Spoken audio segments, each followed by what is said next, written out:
Yep, good. All right. I'm an invisible woman. No, I'm not a ghost of one of Hollywood's ectoplasms. I'm a woman made of substance, fiber, liquid, flesh, and bones. But understand, I'm invisible simply because the gate refuses to see me. White woman's ears drops around as I raise my voice to a CX. She storms out the room with hers with a haughty attitude. Judge doesn't see this. Just her tears. Now I'm going to flash her. Give her a reason to cry like my mom would say. For some reason, I can't understand Katie Scatter. The judge understands. Says to me that she's genuinely scared. I should ask her. I shouldn't make assumptions when I tell her that. Does my black body scare her? I can't expect people to hold in their emotions. That's unrealistic, and I call bullshit because I've been shown and told all my life that I always have to be my own source of protection. Truly, essentially, as a man, though it's clear that I am biologically a woman and I identify as one, I truly feel to show the truth on this one, and I'm a woman. Deny my femininity, but yet I got a no privilege for this imposed male masculinity. Now, as a minister, every time I do something and I refuse to apologize, I watch people I love die. Yet she has the audacity to cry. These are the words that we are fighting. Women is best who performs their political axiological Christian emotional consciousness and debate. They do not perform their political agency. Still our hands carry card here where it says that black women experience their everyday experience of her rejection is political. Also, they have not engaged emotional consciousness because they have not interrogated themselves in their outer environment. We believe to the resolution to targeted killings because black mothers are under massive attack. The rational women still tell every 28 hours a black man, woman, or child is killed. And the prison system are made up of 49% of black bodies. Here talks about how she is at war with raising a black man where he suspects art against him, and not only because he's black, but because he's autistic. And I talk about how I'm questioning my role as a mother, as the other mother. We do not have the option to not do anything. We need to affirm our life, get out of this nihilist. Affirming black humanity is always to maintain hope. That's our West 93. We have our three advantage to our methodologies, which are performance and just what's current business as usual will tell us that we have to perform a certain way. The exercise of 11 which is our West Coast, says that it's an ethic of affirmation of black humanity, which is ever transcend the barriers of oppression, inspired love of self, others, and community, which corresponds to our Jane and 12 women in the car discusses. We are not oppression, we set all forms of oppression, extend our belt. Who's going to discuss how African American women use poetry as a way of combating white supremacy. Now, the world better for us means that we are not rendered invisible physically, but we are not invisible structurally, meaning nobody cuts off for a team that goes 0-7 the ballot, gives their structural visibility. Their role is ballot.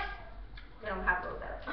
Okay, we are not victims, we are survivors. This is when they talk about empathetic identification. He specifically talks about how it's sentimental politics. The question part are West 93 cards specifically talks about how it is not about sentimental feelings or tribal connection. Instead, love is the first of loving that critical affirmation of black humanity, that struggle for self-affirmation, studying a history in which none of the 13 insurmountable. Also, it's been when he says suffering creates commodification, but at the point that we're working under the framework was what happens in this debate space or only within this debate space, they have yet to give you a way of how Western ideas is going to commodify the ballot.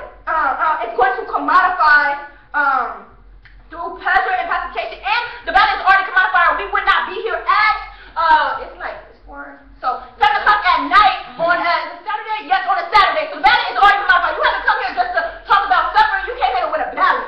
Also, when they talk about ethnic death making and stuff like that, I'm not sure what they're talking about, but we're going to say that every day of our lives is already a form of death. When I say that every 28 hours a man, woman, or child dies, that is me saying that I could be next. That there is no way to know if death is going to come to me tomorrow. Now, he says that it was a form of resentment. Resentment would be me throwing up in this goddamn table and going crazy and smashing it. No, Cornell West simply talks about how we are affirming our lives, that we are not resentment, we are not lashing out against the world, we are just affirming ourselves. And the fact that they think is resentment is problematic because anytime that black people affirm themselves, automatically have to be radical, they have to be resentment. Also, they say that we are a form of suffering. We are not suffering. We are not saying that you endorse suffering. The argument is that we should embrace emotional consciousness to talk about the wars that are happening in our lives. We're not saying that you should vote for us because we have the worst oppression within this room. That is not the argument that we are making here. Also, they said that we need to experience the world. We are experiencing the world. This is our everyday lives. This isn't suffering. This is what we go through every day. Because you have a privileged lifestyle. Okay, now let's talk about this ethical love and that it's bad because everybody can't love their neighbor. That is not the argument that it's talking about. It's talking about how you need to love yourself regardless of what the world tells you that you should do, regardless that the world tells you that you should oppress the things that you're going through on a daily basis so that it makes them feel comfortable so that you don't have to embrace suffering. No, we need to affirm ourselves because everything in this world tells us that we are bad and that we should hate ourselves. No. Now on the links. I've already explained why we are not a form of sentimental economy. That's our West 93 23, they say, taking on the suffering of others. We're not taking on the suffering of others. All the poetry that we read in the 1AC was our own personal stories, nobody else included. Our advocacy is we affirm emotional conscience to talk about the wars affecting black mothers. That is IEC era that we were talking about. That is me when I talk about how I don't know how I relate as a mother of the other mother that I'm talking about. I don't know how I'm going to navigate through this world when every 28 hours a black man or child dies. So that puts us in a unique position about how we should navigate throughout this debate stage. Also, they say that you shouldn't be able to affirm our suffering. You shouldn't be able to dictate if what we're doing is good. We think that would mean giving them the ballot. So we're not saying that you should be able to validate our suffering, or we're not saying that you should be able to validate the things that we go through on an everyday basis, but we're saying that you should use our method and our framing and our role of a ballot to view this debate situation. Also, extend the Harris Perry card. Specifically want to talk about this. They're getting their link off this card that talks about recognition.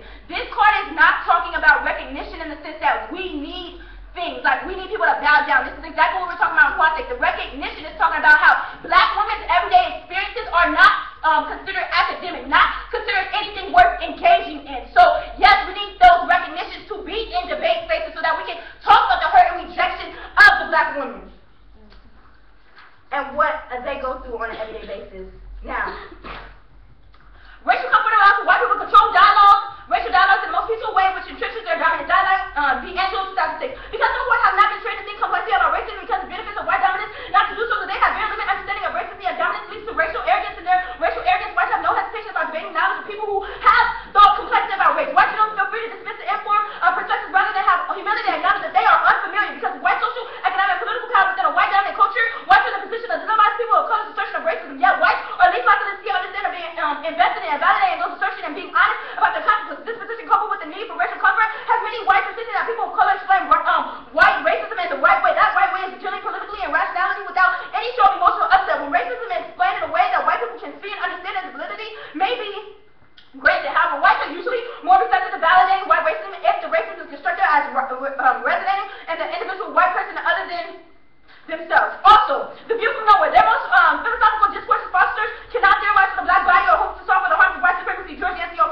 The embodied self is bracketed and deemed irrelevant to theory, superfluous, and cumbersome, and one search for truth. It is the best, or so we are told, to reason from nowhere. Why?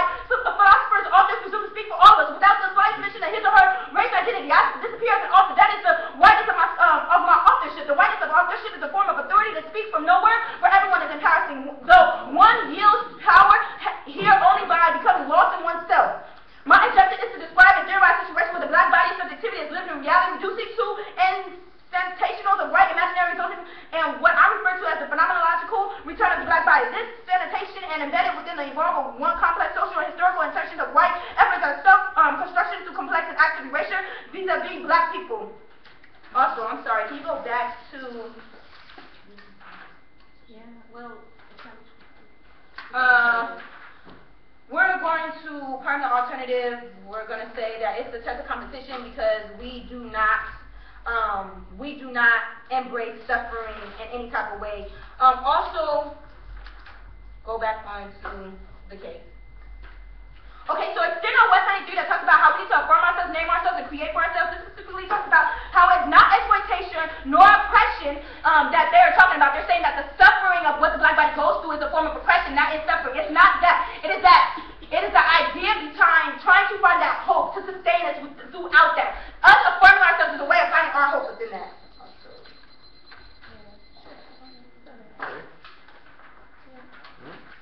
Yeah. You say, you know, in reference to the recognition stuff, that you are not asking for recognition. In fact, it's a self-affirmation, right? We're saying that the card that you were trying to get your link off of, you didn't read the card, right? But later and earlier, you used the rhetoric of visibility, the idea that the community should see you. Yes, but that has nothing to do with the argument that is being. Those are separate arguments. The idea. No, I think they're the same argument. No, they're not. Okay, why aren't they the same? Because the card specifically talks about politics.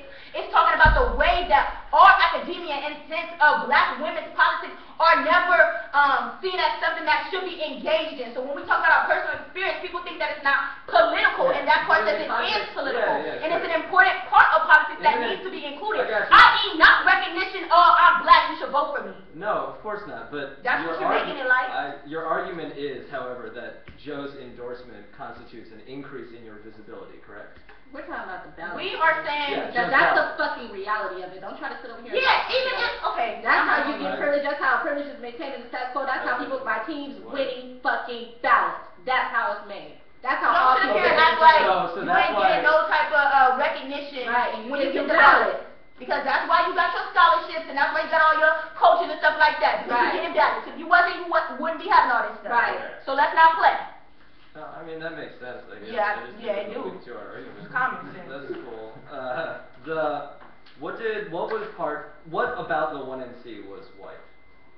The part where neither one of you guys get up and talk about suffering, yet you didn't ask us anything about our poetry, or anything. You just assumed that it was suffering. Why the fuck this black woman stuff that we go through on a daily basis have to be suffering? Why does it have to be suffering? We didn't get up here and say that we're black and you should vote for us. We didn't get up here and say that's the thesis of our argument. We said that emotional conscience is a good way and we should inform ourselves. But yet, anytime black women talk about the things that we're going through, you say that we're suffering. We're not. We're informing ourselves. Right. And the fact that y'all don't even bring up race at all in any of your ones. Yes, that's problematic. Because you do have a privilege. Because it is assumed in the status quo that you're white. When you don't talk about your race, you are assumed to be Or white. you get to assimilate in the whiteness. Wait, so I'm not calling you white, but you get to assimilate. You get to assume. I'm not calling you white. I'm not freaking white. If it's on the text, and I'm not speaking about who I am, people are going to assume just by the text that why would they see the text of my right, I'm saying, that's what I said by the text, but you see me physically, you see that I'm fucking black, so I can't even assume that. Yeah, they see the text of my name, they assume I'm white, is that your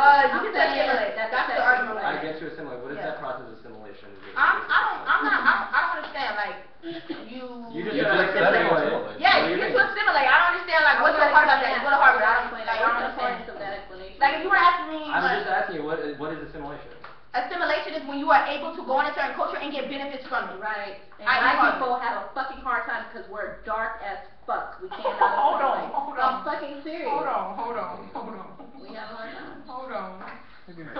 9:43. Thank you.